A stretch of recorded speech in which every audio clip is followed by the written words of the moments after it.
Futuro Ancestral, de Ailton Krenak. Os rios, esses seres que sempre habitaram os mundos em diferentes formas, são quem me sugere que, se há futuro a ser cogitado, esse futuro é ancestral, porque já estava aqui.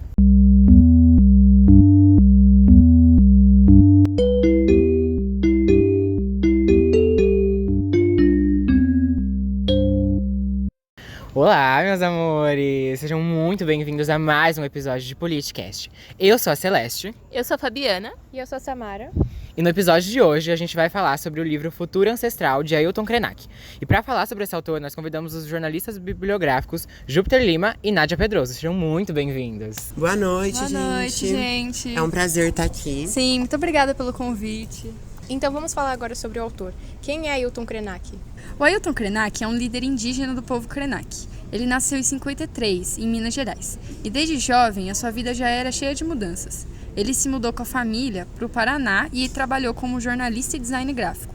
Mas foi só nos anos 80 que ele começou a se destacar na luta pelos direitos indígenas e hoje ele já se tornou um dos nomes mais importantes do movimento socioambiental no Brasil. E o que marcou a luta dele pelo povo indígena? Bom, na década de 80 ele entrou de cabeça no ativismo e ele criou o Núcleo de Cultura Indígena, que é uma ONG que valoriza as tradições dos povos originários. E aí, 3 anos depois, ele ajudou a fundar a União dos Povos Indígenas e participou também da Aliança dos Povos da Floresta, ao lado de personalidades importantes como Chico Mendes, seringueiro, sindicalista, ativista e político acreano. Essa aliança buscava proteger a Amazônia e garantir reservas naturais. Pelo que ele é reconhecido, quais são os prêmios que ele ganhou? O Ailton também não é só ativista, ele é professor honoris causa pela Universidade Federal de Juiz de Fora. E ele ganhou muitos prêmios, como o Juca Pato como intelectual do ano, pelo livro Ideias para Adiar o Fim do Mundo, que foi traduzido para mais de 13 países. Apesar disso tudo, ele não é tão reconhecido pelas obras dele. Por isso, Nádia, fala um pouco das obras de Ailton Krenak, por favor. Ele fez vários livros, como esse que eu citei, Ideias para Adiar o Fim do Mundo, A Vida Não É Útil, O Amanhã Não Está à Venda e Futuro Ancestral, que é o que a gente vai comentar nesse episódio. Agora vamos falar um pouco do conceito do livro. O livro propõe uma visão decolonial, que nos ajuda a repensar a nossa relação com a natureza e com os outros seres, porque Krenak acredita que a ancestralidade é fundamental para que possamos enfrentar os desafios da contemporaneidade, que estão relacionados às crises ambientais, o distanciamento das pessoas em relação ao planeta, e ele defende que não teremos futuro sem o resgate das cosmovisões do passado. Krenak nos convida a imaginar o futuro moldado pelas memórias que podem ser encontradas no núcleo da Terra e que são carregadas por nossos antepassados para resistirmos às narrativas europeias. E para resistirmos ao eurocentrismo, é bom a gente entender um pouco mais sobre a essência dessa ideologia, que o eurocentrismo é uma visão de mundo que coloca a Europa e a sua cultura no centro do mundo, considerando-as superiores de outras culturas. Familiar, não? No livro, Krenak fala um pouco mais sobre o eurocentrismo e sobre como ele mudou a forma como nós vivemos e consideramos a nossa cultura e nossa terra algo sujo e algo a ser mudado. Então nós nos afastamos da nossa ancestralidade e dos nossos antigos costumes e voltamos a nossa vivência para algo mais automatizado e com culturas externas, fora da nossa, desmerecendo o nosso povo, nossa língua e as raízes da nossa própria natureza. Realmente, perdura até hoje. Agora vamos falar um pouco sobre os capítulos do livro, gente? No primeiro capítulo do livro, o Krenak começa falando sobre os rios, como eles foram berços de várias civilizações, como por exemplo os antigos egípcios, que se estabeleceram nas margens do rio Nilo, e como esses rios sofreram negligências e destruições enormes por parte das grandes cidades e principalmente das grandes indústrias.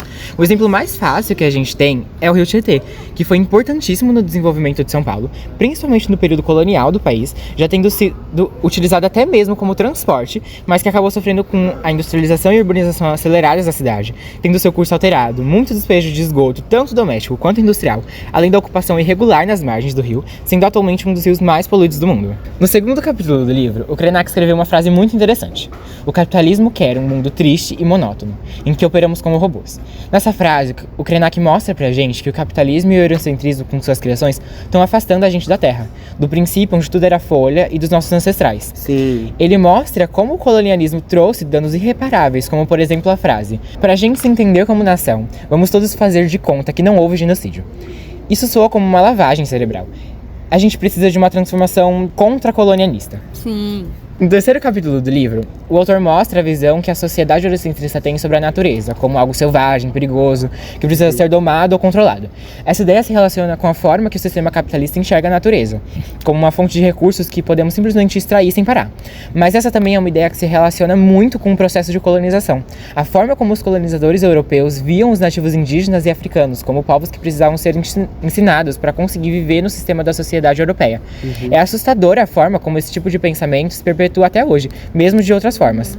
No mesmo capítulo, o Krenak fala sobre a produção da pobreza, que é um mecanismo utilizado para produzir ou perpetuar a pobreza a partir da desigualdade, falta de acesso a recursos como educação, saúde e segurança, além da exploração trabalhista, discriminação, enfim.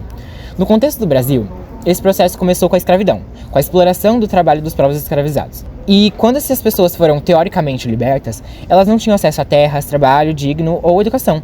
Então elas não tinham outra opção a não ser continuar trabalhando em condições desumanas para os latifundiários dos senhores de engenho. Ainda hoje a gente tem que lidar com a exclusão social sistemática sofrida pelas minorias, empregos pesados, com baixa remuneração, sem benefícios ou folgas, com educação pública sucateada, a falta de investimento na saúde pública e injustiça carcerária. Real. No quarto capítulo, o Krenak critica o conceito tradicional de cidadania, visto como parte do repertório branco.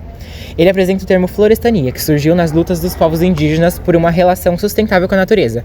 A ideia do termo é mostrar que a humanidade não é o centro, mas na verdade parte da natureza. E no quinto capítulo, o Krenak fala sobre a competitividade imposta logo na infância, a desigualdade, o ego, a fome, o preconceito, enfim, todos esses conceitos, principalmente vindos da Europa. Um trecho muito interessante do livro é: as crianças indígenas não são educadas, mas orientadas. Não aprendem a ser vencedoras, pois para vencer, outros precisam perder. Aprendem a partilhar o lugar onde vieram e o que tem para comer. Tem o exemplo de uma vida em que o indivíduo conta menos que o coletivo. Esse é o Ministério Indígena, um legado que passa de geração para geração. O que nossas crianças aprendem desde cedo é colocar o coração no ritmo da terra. Nesse trecho, o Krenak fala pra gente sobre como a escola foi se tornando apenas um prédio com o decorrer do tempo. Um lugar que não valoriza nem os estudantes e nem os educadores, muito menos a natureza. De acordo com o autor, estamos muito europeus. Sim, e em contraste com esse método de educação mais europeu, eu vou falar um pouco mais sobre a cultura ancestral, que é importante pra gente relembrar nossa ancestralidade. A cultura ancestral é um conjunto de conhecimentos, tradições, crenças e práticas passadas de geração em geração por povos originários e comunidades tradicionais. E esses saberes estão ligados à relação com a natureza, à espiritualidade e à forma como esses povos organizam suas sociedades. Um dos principais aspectos da cultura ancestral é a conexão com a natureza, porque os povos tradicionais não enxergavam a natureza como um simples recurso, mas sim como um ser vivo e sagrado. Outro ponto importante é a transmissão oral. A cultura ancestral é preservada por meio da fala, com histórias, mitos, rituais e músicas que passam ensinamentos e valores. A espiritualidade e os rituais fazem parte do dia a dia desses povos. Eles acreditam que essas práticas ajudam a manter o equilíbrio entre as pessoas, a natureza e o universo. Os povos ancestrais também possuem muitos conhecimentos sobre a medicina natural, agricultura sustentável e astronomia. Isso tudo baseado na observação e no respeito pelos ciclos da natureza. E hoje em dia, esses saberes estão sendo reconhecidos como alternativas para combater problemas ambientais. Além disso, a cultura ancestral sempre foi marcada pela resistência. Durante séculos, esses povos lutaram contra a colonização e o apagamento de suas identidades. E o Krenak é um dos principais defensores da valorização dessas culturas e da luta pelos direitos indígenas. E para encerrar, vamos falar da nossa experiência de leitura e as nossas opiniões. Para mim, esse livro ele tem uma escrita simples, objetiva, e é importante para que todos os públicos possam compreender a mensagem que, para mim, com êxito, o Krenak divulgou.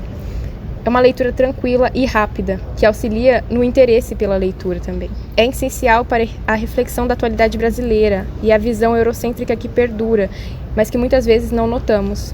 5 estrelas.